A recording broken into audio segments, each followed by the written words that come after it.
bienvenue. Nous sommes sur la Web TV de l'Odyssée des entrepreneurs au double mix. Le thème de cette année, c'est les métamorphoses. Donc, tu es Perrine Quentin-Michaud, associée chez Urban Project. Et donc, nous, on va parler des changements. Donc, ma première question sur les changements face aux crises. Comment, toi, tu traverses les crises? Est-ce que tu es plutôt quelqu'un qui maintient son cap coûte que coûte et qui avance?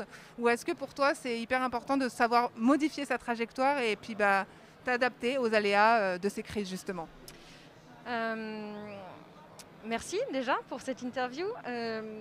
À titre personnel, en tout cas, je pense que je suis plutôt quelqu'un qui garde mon cap. Mais je me suis rendu compte que ce qui était vraiment hyper important pour moi, c'était de savoir quelle était mon identité et que finalement les crises qu'on traversait étaient juste une nouvelle manière d'adapter notre identité. Qu'en fait on avait une identité multiple et que finalement chaque crise était autant de ruptures dans nos parcours qui faisaient que finalement notre identité elle changeait à chaque fois un petit peu. Donc j'ai un cap, j'ai une identité propre, mais à chaque fois je m'adapte. Et si on parle de la crise actuelle, donc on est aujourd'hui dans une crise climatique, sanitaire et économique. On a pu voir qu'avec le Covid, des mesures radicales ont été enclenchées de manière très rapide, comme qu'on pouvait arrêter le monde comme ça d'un coup. Donc aujourd'hui, ça prend de plus en plus d'ampleur, de plus en plus de sujets prennent de l'ampleur. Comment toi, tu vas traverser des crises? Est-ce qu'il y a des initiatives au sein de ton entreprise qui sont nées? Est-ce que, voilà, quelles sont les initiatives que tu vas mettre en place pour justement accompagner ce changement? Alors nous, on est une structure qui travaillons sur le fait de sortir de terre des projets immobiliers réjouissants qui servent le territoire. Donc par définition, en gros, on s'adapte à chaque fois au contexte qui est le nôtre. On s'adapte aux tendances de fond et on ne considère pas qu'on est en train de vivre une crise. Enfin, en tout cas, moi, je ne considère pas qu'on est en train de vivre une crise. J'ai plutôt l'impression que c'est une tendance de fond qui existe depuis des années et que le discours que nous, on tient autour de projets immobiliers réjouissants qui viennent servir le territoire, qui vont se traduire par le fait de permettre des circuits courts alimentaires, par exemple, ou le fait de favoriser l'économie circulaire. Voilà. J'ai plutôt l'impression que finalement cette crise que tout le monde subit, c'est pour nous l'opportunité d'avoir un discours encore plus fort en fait et encore plus porté. Du coup, je ne vois pas cette crise de manière négative. Alors, certes, j'entends la crise sanitaire et on est tous hyper contraints et on le voit aujourd'hui avec nos masques sur lesquels on est en train de tirer toutes les deux. Voilà. Donc ça, effectivement, ça nous gonfle comme ça gonflerait n'importe qui. Mais pour moi, la métamorphose, c'est vraiment une métamorphose justement écologique, une métamorphose de société face à ce changement climatique. Et du coup, pour nous, c'est plus une opportunité d'un point de vue professionnel qu'une crise, encore une fois, qu'on va subir. Et dans les initiatives qu'on prend, en fait, elles ne sont pas nouvelles, c'est-à-dire qu'encore une fois, on va plutôt essayer de soutenir des projets qui servent le territoire et du coup, on poursuit sur cette dynamique-là.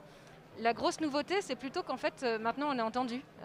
Alors qu'avant, on nous voyait plutôt comme des hurluberlus qui bossions dans l'immobilier sans vouloir sortir des immeubles de bureaux. Voilà. Donc du coup, tu as répondu aussi à la question d'après, donc c'est très bien. Et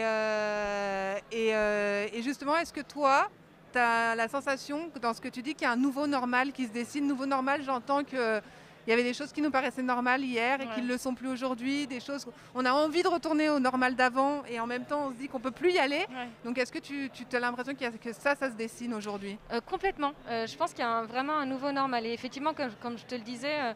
je pense qu'avant, on était vus comme des marginaux et qu'aujourd'hui, on se rend compte qu'on est très nombreux à porter ce discours-là et qu'en fait, on n'est pas marginaux, qu'on va rentrer dans la norme, d'où j'aimais beaucoup ce terme de nouveau normal, justement. Et j'ai plus l'impression que les acteurs classiques de mon secteur, qui est l'immobilier, ce sont eux qui se marginalisent et eux qui sont plutôt en train de se dire en fait il faut que je m'adapte. Alors effectivement il y a le contexte électoral qui joue parce que nous on est dans un métier qui est très lié à ce qui peut se passer politiquement, mais pas que, il y a aussi l'action des citoyens. On voit qu'il y a une tendance de fond qui est celle du woke citizen, le citoyen éveillé sur son monde, qui se rend compte que c'est par la consommation notamment, par ce qu'il va consommer tous les jours, par sa manière de travailler, par là où il va vivre, qui va avoir un poids sur la société et derrière sur l'environnement. Donc c'est ça en fait le nouveau normal. Le fait de dire moi en tant que citoyen, j'ai un vrai rôle à jouer et c'est pas les grosses entreprises ou un monde qui m'écrase qui va décider pour moi. Et donc justement, donc les citoyens s'engagent. Est-ce que les collaborateurs, est-ce que toi, est-ce que pour toi, dans une entreprise, l'engagement est hyper important?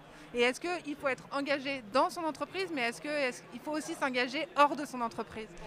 Alors oui, c'est hyper important pour moi. Avec mon associé, on s'est retrouvés sur des valeurs très fortes et sur un engagement dans la société.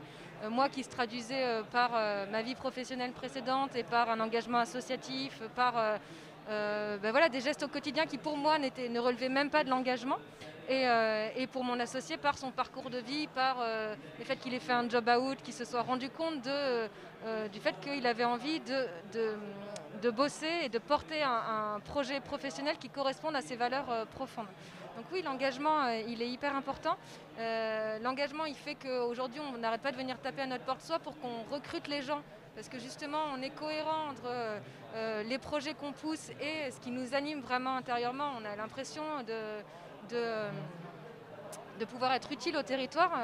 C'est pas très modeste de dire ça, mais en tout cas, comme je le disais, je pense que chacun a sa part à faire. Et puis, c'est aussi ce qui fait que finalement, on vient nous voir aussi, typiquement des acteurs classiques de l'immobilier, des promoteurs qui vont venir nous voir en disant bon ben en fait, on a l'impression que ces projets engagés que vous poussez, c'est effectivement ceux-là qui sont attendus, et c'est pour ça qu'on va venir vous voir.